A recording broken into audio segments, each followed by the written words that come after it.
안녕하세요. 복덩이들 빌딩 언니 변혜인 이사입니다. 여러분, 저는 지금 신사동 임장을 좀 하고 있는데요. 지나가다가 꼭 한번 좀 소개시켜드리고 싶은 건물이 있어서 잠깐 촬영을 하고 있습니다. 이 뒤에 보이는 이 건물, 당시에 제가 이거 작년에 되게 좋은 매물이 거래가 됐다, 이 건물 정말 너무 잘 사셨다 라고 소개했던 매물이 있는데요. 작년 5월에 74억 원에 평당 1억 2,700 정도의 가격에 이제 매각이 돼서 신축이 될 것 같다라고 말씀을 드렸는데요. 가장 최근에 거래된 물건인데, 저는 진짜 이거 왜 안 살까? 이거 사야 된다. 이거는 돈이 보이는 물건이다 라는 생각이 들었는데, 아니나 다를까 얼마 되지 않아가지고 바로 매각이 되더라고요. 이 건물이 누가 매입을 했냐면 바로 배우 차태현 씨가 법인으로 매입을 한 건물입니다. 한참 신축 공사 중이고 아마 올해 한 여름쯤에 준공이 될 것 같아요. 72평짜리 대지이고요. 지하 1층에서 5층 건물로 설계가 되어 있고, 약 연면적 지하층 포함해서 145평 정도의 건물로 지어질 거라고 예상이 됩니다. 이 건물은 도로폭도 좋고 뭐 주변으로 신축된 형태도 많고, 그래서 사무실이라든지 쇼룸 같은 형태로 임차가 좀 계속 되고 있는 그런 형태라서 신축이 되면 어떤 모양으로 신축이 될지 좀 기대가 돼서 한번 구경 왔습니다. 이 차태현 씨 건물 바로 오른쪽 이 건물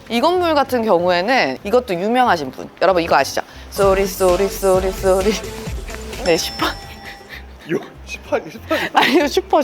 아, 죄송해요. 제가 요즘 친구들은 이제 잘 모르시지만 슈퍼주니어라고 이제 제가 이제 학창 시절에 굉장히 핫했던 우리 그룹이죠. 거기에 리더 이특 씨가 매입을 하셔서 신축을 올리신 건물입니다. 이특 씨가 또 부동산 투자를 굉장히 잘하시는 걸로 유명한데, 신축되기 전에 매입을 하신 걸로 알고 있고요. 5년 전에 20년 7월에 평당가 8,200만 원 선으로 60억 원에 매입을 해서, 건물이 이제 코너 건물이라서 가시성 좋게 굉장히 예쁘게 지어졌고, 임대 구성이 이렇게 되어 있는 형태로 만들어져 있습니다. 그래서 보시면 5년 전에 8천만 원대에 거래가 됐었는데 5년 사이에 지금 1억 2천 정도까지 이제 가격이 뛴 거죠. 20년에 매입을 했으면 굉장히 좋은 시기에 매입을 잘 하시지 않았나라는 생각이 듭니다. 네. 신사동은 연예인분들이 투자를 많이 신사동, 청담동 이쪽 라인들, 도산대로 북쪽 같은 경우는 연예인분들도 굉장히 다들 유심하게 보는 그런 투자처라고 생각이 들고요. 그 이유는 결국은 도산대로 위쪽, 북쪽 라인은 워낙 또 희소한 형태를 가지고 있고, 자산가들이 가장 마지막에 목표를 잡고 나는 청담동 건물주 되고 싶어, 혹은 나 신사동 건물주, 메인 건물주가 되고 싶어 라고 하는 어떤 희소한 또 가치가 있기 때문에 상징성이 좀 있다라고 생각이 들고요. 그런 측면에서 요 신사동, 청담동은 배우, 연예인분들도 투자를 꾸준하게 진행을 하고 계십니다. 연예인분들이 신사청담 말고 최근에 또 투자를 예를 들어서 성수 연무장길 인근으로 여기 슈퍼주니어 동해 씨가 연무장 인근을 매입하고, 하지원 씨, 류수영 씨 성수동으로도 많이 하셨고, 용산 쪽도 많이 하시죠. 뭐 한남동에 최근에 크러쉬 건물이 매각이 됐고, 최근에 녹사평역 인근으로 장윤정 씨도 매입을 한 걸로 알고 있습니다. 연예인의 특징이라고 하기는 어렵고, 요즘 같은 시기에는 워낙 이제 강남이 또 다 답은 아니다라는 말씀을 제가 굉장히 많이 드리는데, 그러다 보니까 용산이라든지 한남동, 홍대 이런 식으로 주요 지역 위주로도 많이 보시는 것 같아요. 따로 투자하는 게 좋은 투자 방법이 될까요, 혹시?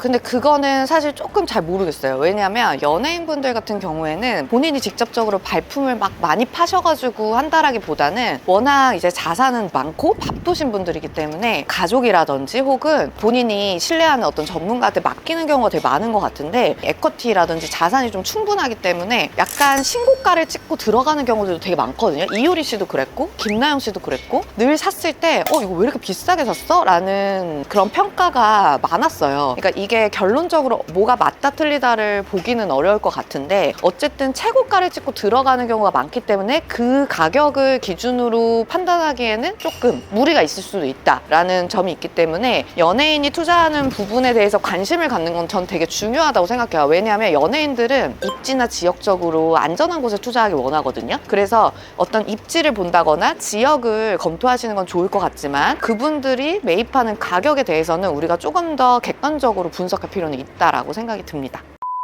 가로수길 쪽으로 한번 가고 마지막에는 세로수길에 진짜 올해 너무 거래가 잘 된 매물이 하나 있어서 그거를 좀 소개를 시켜드리고 싶거든요. 요즘에 사실 좀 대출 이슈가 많아서 거의 사고 직전까지 가는 그런 일들이 지금 꽤나 많이 진행이 되고 있어요. 빌딩학개론 우리 대출 편에서도 말씀을 드렸지만 임대업에 대한 대출 가이드라인이 그냥 까다로운 수준이 아니라 굉장히 빡빡해졌고 대출금에 대한 한도 제한이 굉장히 타이트해진 분위기거든요. 대출을 많이 받아서 투자를 생각하시는 분들 같은 경우에는 굉장히 작은 플랜을 정확하게 짜셔야 되고 특히 에쿼티를 뭐 10% 15%로 해서 85% 90%까지 대출을 생각하시는 분들은 물건을 정하신 다음에 반드시 은행을 먼저 체크하시고 진행을 하시는 걸 추천드리고요. 저는 요즘 고객분들한테는 대출을 너무 무리하게 들어가지 마셔라, 좀 보수적으로 보실 필요가 있다라고 말씀을 많이 드리고 있습니다. 요즘은 그러면 안정적인 에코티는 어느 정도 생각하면 좋아요? 저는 한 30-40% 생각해야 될 것 같아요. 지금 근데 이제 은행들도 좀 눈치를 많이 보고 있는 것 같아요. 정권이 이제 어떻게 바뀔지 모르는 상황이고, 그리고 작년부터 해서 부실채권이나 이런 부분에 있어서 은행들, 시중은행들 내부적으로 좀 이슈가 굉장히 많았다고 알고 있고, 그런 부분이 금감원의 눈치를 볼 수밖에 없는 그런 상황이기 때문에 임대업 대출에 대해서 굉장히 보수적으로 보셔야 된다. 우리가 정리를 해드리면 100% 내가 임대업을 가지고 대출을 받으시는 경우에는 신규 법인은 굉장히 타이트해졌고,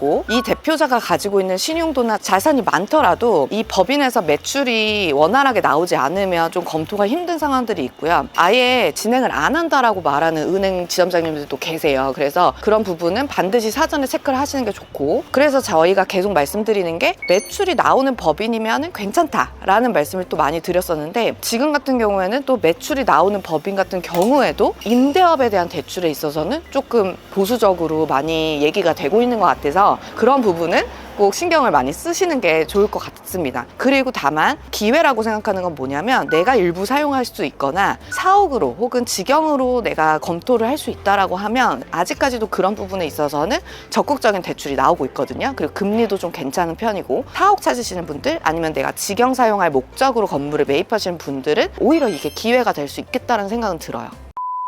이제 가로수길이거든요. 가로수길에 대해서는 워낙 말이 많죠. 가로수길 망했다, 가로수길 절대 사면 안 된다, 뭐 이런 얘기들이 많은데, 사실 저는 좀 다른 관점을 가지고 있어요. 오히려 지금 들어가야 되는 타이밍이 아닌가라는 생각이 좀 드는 게, 저는 상권이라는 게 결국은 계속해서 이 흐름이 유동적으로 움직인다라고 생각을 하고 있고, 그런 측면에서 가로수길 같은 경우에도 충분히 다시 부흥할 수 있는 그런 조건들은 가지고 있다라고 개인적으로 생각이 들고요. 압구정 로데오와 가로수길이 어떻게 보면 굉장히 대체제 관계라고 생각이 들거든요. 로데오도 사실 우리가 10년 전 생각해보면 진짜 완전 거기 망했다고 해서 난리도 아니었거든요. 근데 지금 거의 뭐 평당 3억 5천 찍으면서 이렇게 부흥을 한 상태인데, 가로수길 같은 경우에도 충분히 그럴 여지가 있다. 그런데 만약에 그렇게 되기 위해서는 뭐가 좀 전제가 돼야 된다고 생각이 드냐면, 사실 임대료가 좀 안정적으로 좀 시세에 맞게 내려와야 되지 않나 라는 생각은 들어요. 임차 구성 같은 것들이 조금만 더 개선이 된다라고 하면 충분히 기회가 다시 오지 않을까. 이렇게 딱 보면은 상권이 막 살아있는 듯한 느낌은 없어. 지금 이거 봐, 폐점 세일하고 있거든. 그러니까 좀 지금 심각하긴 해요. 심각한 건 맞는데, 그렇다라고 하면 오히려 이런 심각한 위기 상황이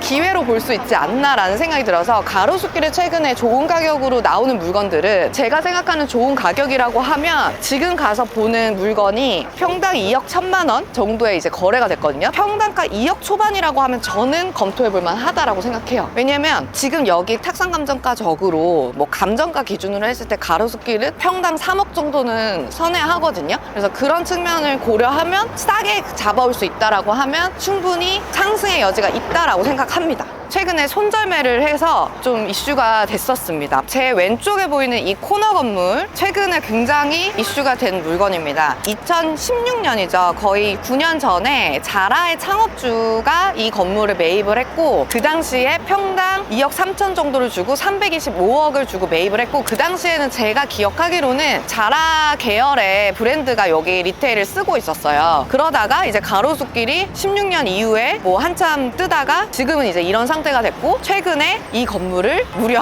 300억에 손절매를 하게 됩니다. 지난번 제가 강호동 씨 사례도 말씀을 드렸지만 강호동 씨도 크게 수익을 보지 못하고 이제 매각을 하셨다고 말씀을 드렸는데 강호동 씨가 매각한 가격은 평당 2억 8천쯤이었거든요. 근데 이 가격이 평당 2억 1천을 찍으면서 어떻게 보면 최저 신고가를 갱신을 하게 된 거죠. 근데 그러면 이 건물을 산 사람은 왜 샀을까? 300억을 주고 라고 고려를 했을 때 적정한 가격이라고 판단을 했겠죠. 저는 이 가로수길의 메인 코너 자리를 300억, 평당 2억 1천을 주고 살 수 있다면 잘 매입을 하신 거라는 생각이 들거든요. 제가 말씀드리지만 가로수길 물건 중에 한 2억 초반대, 평당가 2억 초반대로 떨어진 물건이 있다라고 하시면 적극적으로 검토를 하시는 게 좋겠다. 가로수길 같은 경우에는 신사역에서 이어져가지고 의료 관광으로도 굉장히 많이 오시거든요. 그래서 뭐 피부과, 성형외과 이런 뷰티와 관련된 형태의 병의원이라든지 아니면 리테일을 갖고 있는 유통사나 브랜드를 가지고 있는 곳들이라고 하면 좋은 가격이라고 하면 충분히 매입할 가치가 있다라고 개인적으로 생각이 듭니다. 그래서 이 건물은 지금 현재 전층 공실이고 300억에 매입하신 분이 어떻게 활용하실지 좀 기대가 되는 상황입니다. 여기 지금 요 논픽션 건물 있잖아요. 논픽션 들어와 있는 이 건물이 21년도에 180평짜리 대지에 395억으로 평당 2억 2천에 매각이 됐어요. 근데 그러면 저 자라 쇼룸이 평당 2억 1천이면 지금 3년 전 가격으로 내려간 거라고 볼 수 있잖아요. 그래서 그런 측면에서는 이쪽 라인은 평당 2억 초반이면 되게 좋겠다라는 생각이 들고요. 로드 상권이 형성이 되어 있는 그런 상권이 잘 없습니다, 여러분. 보통 이제 뭐 먹자 이런 식으로 형성이 되어 있고 브랜드 리테일이 들어올 수 있는 형태의 상권은 지금 현재 로데오가 다 가져가기는 했지만 제 생각에는 분명히 가로수길에도 기회가 있다라고 생각이 들고 약간 그걸 보여주는 사례가 이쪽 분위기는 좋거든? 뒤에 논픽션 있고 여기 제네럴 아이디어 있고 바이레도 있고 여기 젠틀몬스터 있고 그리고 지금 최근에 요게 들어왔어요. 메종 마르지엘라. 메종 마르지엘라 플래그십이 이쪽에 들어왔거든요. 브랜드들이 또 얼마나 또 지독한 분들이 일하시는 곳이잖아요. 그래서 그분들이 얼마나 임대료에 대해서도 중요하게 생각하실 건데 어쨌든 지금 협의가 굉장히 잘 들어왔다고 알고 있고 그런 측면에서는 세로수길이나 이런 이면들 혹은 가로수길에 좋은 가격으로 나온 물건들은 정말 유심하게 좀 저는 봤으면 좋겠어요. 네, 여러분 세로수길입니다. 세로수길. 대부분 중국인, 일본인, 동양인 지금 굉장히 많거든요. 탬버린즈가 워낙 인기 많고 제니씨 사진 앞에서 사진을 찍기 위해서 많은 관광객들이 줄을 서서 이렇게 진 풍경이네요. 진 풍경. 세로수길이나 가로수길은 어쨌든 계속해서 좀 외국인들의 유입도 꾸준한 상권이고 저는 가로수길의 공실률은 임대료가 개선돼야 된다. 이 말씀을 정말 꼭 드리고 싶고 우선은 좀 분위기가 형성이 돼야 된다라고 생각이 드는데 그렇게까지 되는 데는 시간이 좀 걸리겠죠. 그래서 지금 이렇게 공실인 상황에서 매도자가 가격을 개선하셨을 때 적극적으로 검토하셨으면 좋겠습니다. 지금 뒤에 보이는 이 건물이 최근에 세로수길에서 가장 최저가로 거래가 됐어요. 평당가가 1억 8,900 정도니까 1억 9천이 안 되는 금액으로 매각이 됐고 볼륨감도 되게 좋았던 게 제가 알기로 137억 원에 매각이 됐습니다. 제가 이거 137억 떨어졌을 때 많은 고객분들한테 이거 진짜 사야 된다라고 말씀을 드렸었는데 어쨌든 제 고객분들은 또 놓치셨죠. 그래서 다른 부동산에서 거래가 됐는데 너무 아까운 물건이에요. 그래서 이 물건 같은 경우에는 이미 애초에 초기에 호가 나왔을 때 평당 2억 3천, 2억 5천까지도 불렀던 건물인데 매도자의 어떤 사정에 의해서 명도도 안 됐었거든요. 2층이 명도 소송 중이었고 여러 가지로 이제 매도인이 이 물건에 대해서 내가 명도를 해서 넘길 수는 없다라고 말씀을 많이 하셨었는데 그래서 좀 애매한 물건이었거든요. 근데 매도자가 명도해 주시는 조건 플러스 가격이 적정가로 계속 떨어지는 상황이었고 150억부터 정말 뭐 1억씩 1억씩 1억씩 떨어지다가 137 딱 되고 나서 바로 매각이 됐습니다. 세로수길 8m 도로 상황에 평지고 신사역에서 확장되는 상권이고 가로수길과 연결되어 있는 상권이기 때문에 내국인들부터 그리고 외국인까지 굉장히 이 상권을 활발하게 사용을 하고 있거든요. 그래서 그런 측면에서는 좋은 가격이라고 하면 반드시 검토가 돼야 된다라는 생각이 들고 1층이 브랜드 쇼룸이라든지 이렇게 쇼핑 상권으로 형성이 되어 있는 경우에는 연무장길도 마찬가지고 로데오도 마찬가지죠. 아무리 가격이 좋아도 명도가 안 되면 안 팔리는 경우들이 많아요. 뭐 권리금이 1억, 2억, 억대의 권리금이 형성되어 있기 때문에 그런 측면에서 명도가 안 되는 건물은 가격이 떨어지더라도 좀 많이 망설이시는데, 이 건물은 매도자 책임 명도 플러스 가격이 적정가 이하로 떨어졌기 때문에 매입이 됐으면 참 좋았을 물건이라고 생각이 듭니다. 그래서 이 건물 매입하신 분은 어떻게 활용하실지는 모르겠지만 좋은 가격에 정말 잘 매입하지 않으셨나라는 생각이 드네요.